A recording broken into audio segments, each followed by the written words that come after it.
Yo, yo, yo, what's good? What's good? Welcome back to my channel for another episode of Make a Beat with me. And this is probably one of the most time consuming project I've ever worked on, and I am going to show you why.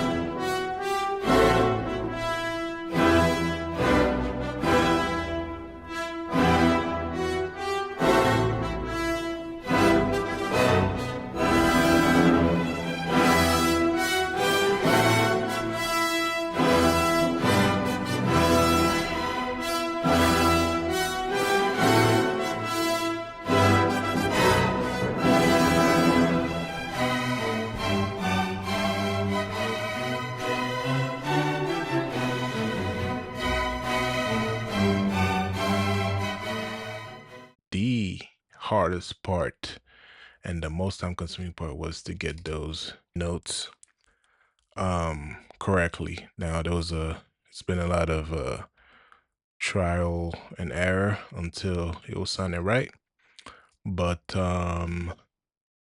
let's go through it. So first I started with the two piano instruments here. I got this piano from Analog Lab and this other piano for the high notes from the Spitfire Audio. This one is free, I think, on the Spitfire website. So let's take a listen.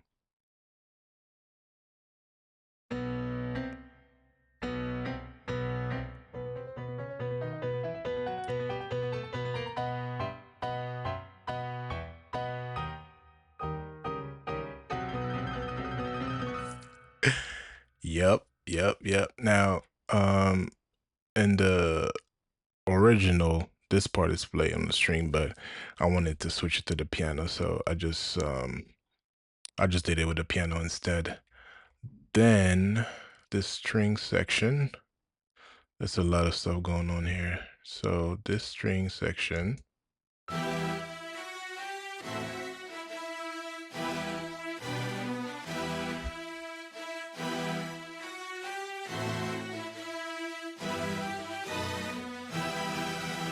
now I wanted to get instrument that sound as realistic as possible and kind of like trying to mimic the orchestra playing together. Then I have the cello,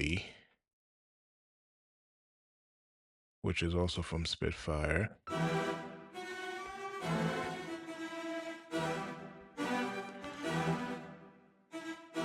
So I have the cello playing on tremolo, which gives us this nice texture when you put everything together. Then I have those trumpet.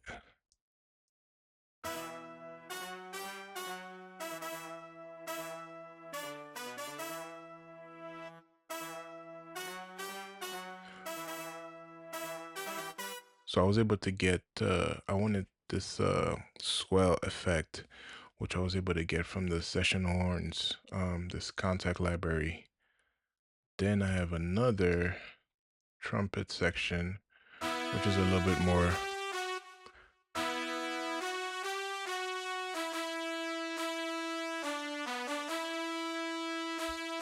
This one is a little more basic. And last but not least, this violin.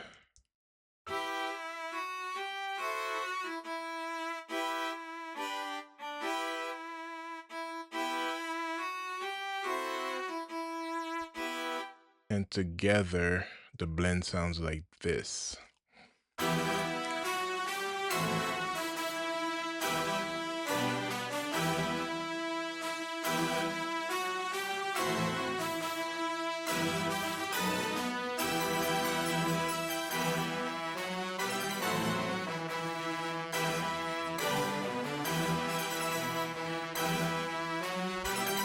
All right. Let's keep going. The rest is pretty much some extra things here. I have this ARP playing super low in the background. Just kind of like add some movement, like it's bouncing left and right. I don't know if you can hear it. I'm using this plugin here in Studio One, so it's kind of like pinning left and right on a half note. Then I have this pad here.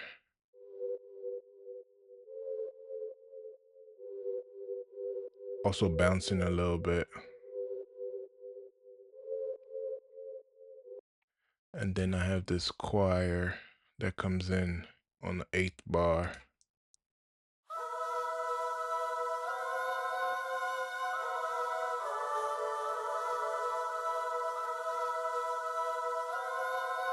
And together, this part sounds like this.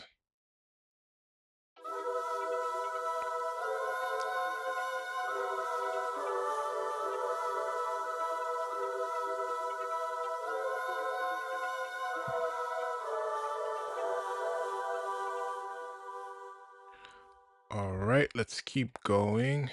Now for the bass, so it goes like this.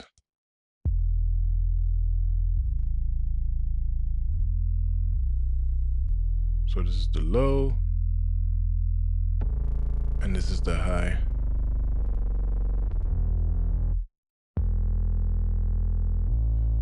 But when it's in context, it just helps it cut through the beat better, cut through the music better.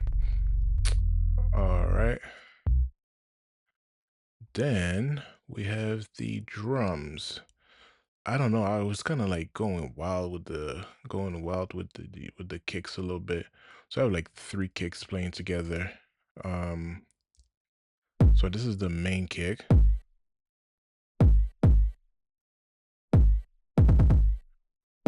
Then I have this kick dirty. I don't know why I call it kick dirty, but that's the first thing that came to mind.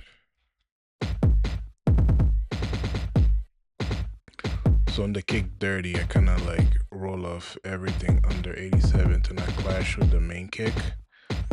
And then also I have this sub kick, which is very, very low. You can actually barely hear it. And I cut pretty much everything above 130 here. It's just super low. You can barely hear it in the beat. Then I have the snare.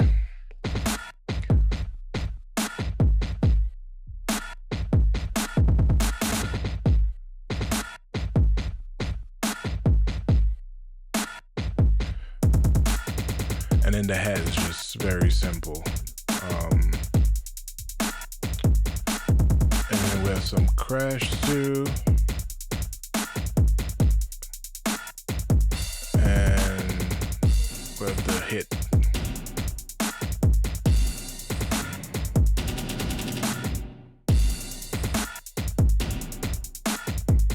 All right.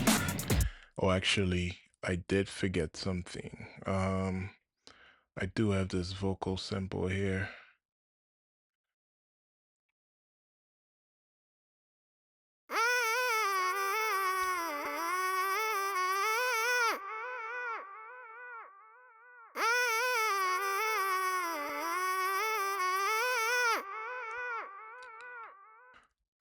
Now everything together sounds like this.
That's it.